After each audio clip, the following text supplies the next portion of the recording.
بسم الله الرحمن الرحيم. الله ولي الذين آمنوا يخرجهم من الظلمات إلى النور والذين كفروا أولياؤهم الطاغوت يخرجونهم من النور إلى الظلمات أولئك أصحاب النار هم فيها خالدون.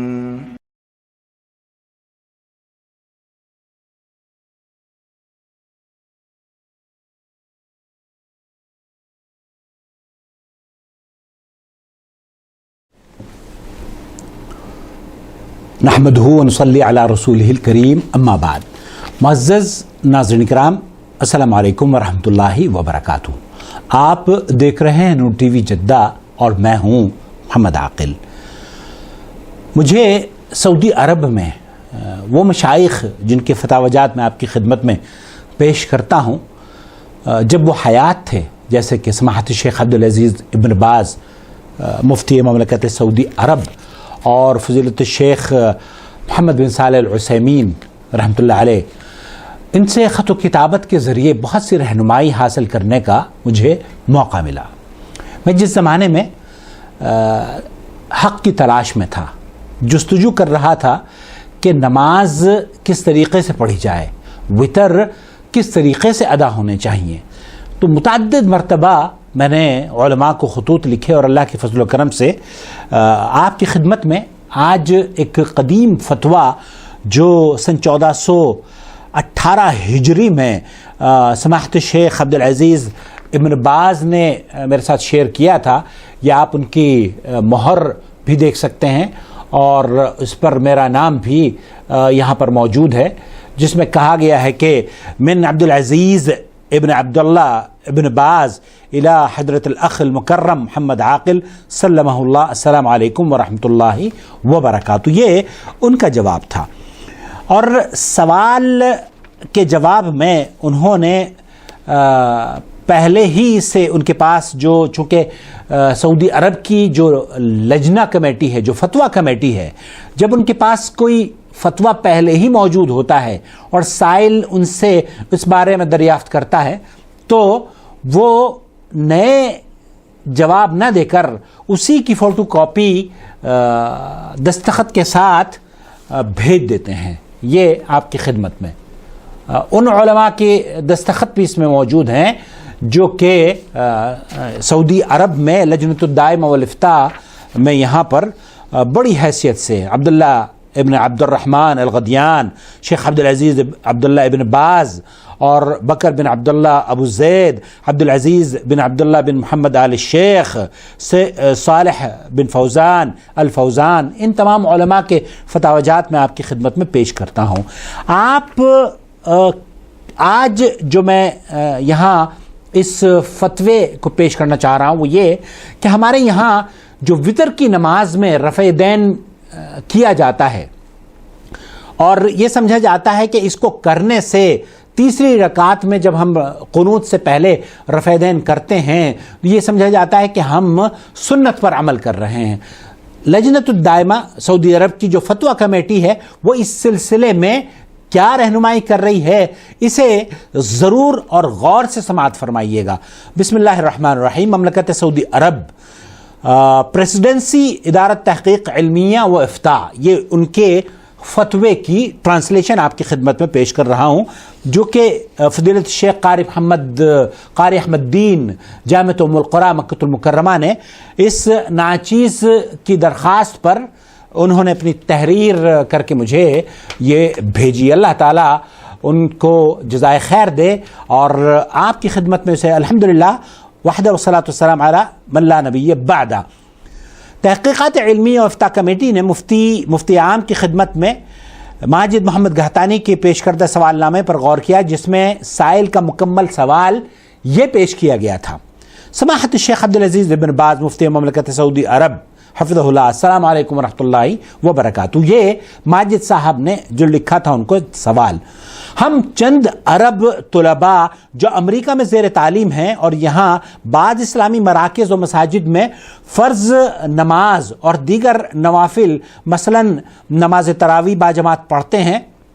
تو سوال یہ ہے کہ بعض پاکستانی بھائیوں کے ساتھ تراویح پڑھتے ہیں جو کہ 23 رکعت مع دعا یوں پڑھتے ہیں کہ 20 رکعت تو 2 رکعت کر کے پڑھتے ہیں،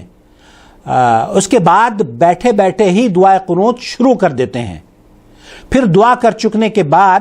3 رکعت اکٹھی پڑھتے ہیں مغرب کی طرح وطر پڑھتے ہیں، جبکہ تیسری رکعت میں رکوع اور سجدے کے درمیان ایک تکبیر زائد کہتے ہیں اور اس کے لیے یہ حجت کرتے ہیں کہ وطر مغرب کے مشابہ نہ ہو. تو کیا اس صورت میں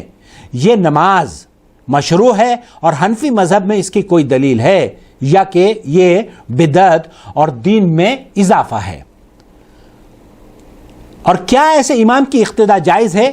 یا کہ ہم اپنی مسجد میں مشروع تراویح الگ پڑھیں، جبکہ امریکہ میں اکثر اسلامی مراکز میں یہی صورت رائج ہے مگر اس کا شرعی حکم معلوم نہیں ہے. ہمیں فتویٰ درکار ہے. اللہ تعالیٰ آپ کو جزائے خیر سے نوازے. کمیٹی مذکورہ نے مندرجہ بالا سوال پر غور و فکر کرنے کے بعد یہی فتویٰ صادر کیا ہے کہ 20 رکعت پوری کر کے دعائے قنوت کے نام سے یہ دعا کرنا بدعت ہے اور بعد ازاں 3 رکعت اکٹھی مغرب کی طرح ادا کرنی بھی جائز نہیں ہے، اس لیے کہ رسول اکرم صلی اللہ علیہ وسلم نے 3 وطر مغرب کی فرضوں کی طرح پڑھنے سے منع فرمایا ہے. البتہ اگر 3 رکعتیں درمیانے تشہد کے بغیر لگاتار پڑھی جائیں تو کوئی حرج نہیں ہے، کیونکہ نبی کریم صلی اللہ علیہ وسلم نے بعض اوقات اس طرح 3 وطر پڑھے ہیں اور وطر کی تیسری رکعت میں رکوع کرنے سے اٹھنے کے بعد ایک زائد تکبیر کہنی بھی بدعت ہے جس کی کوئی بنیاد نہیں ہے. یہ عربی میں بھی میں آپ کی خدمت میں پیش کر دوں. الرفع من الرکوع فی الرکعۃ الثالثہ من الوتر بدعہ لا اصل لہا. یہ لجنہ جو فتویٰ کمیٹی ہے سعودی عرب کی جو ہمارے یہاں تیسری رکعت میں رکوع میں جانے سے پہلے یا میں تو اب بھول بھی گیا ہوں کس طریقے سے وطر کی پڑھتے تھے ہم پچھلے زمانے میں، تو وہ رفع دین کرتے ہیں اور پھر ہاتھ باندھ کر دعائے قنوت پڑھتے ہیں. لجنۃ الدائمہ والافتاء اس سلسلے میں یہ فرما رہی ہے کہ یہ طریقہ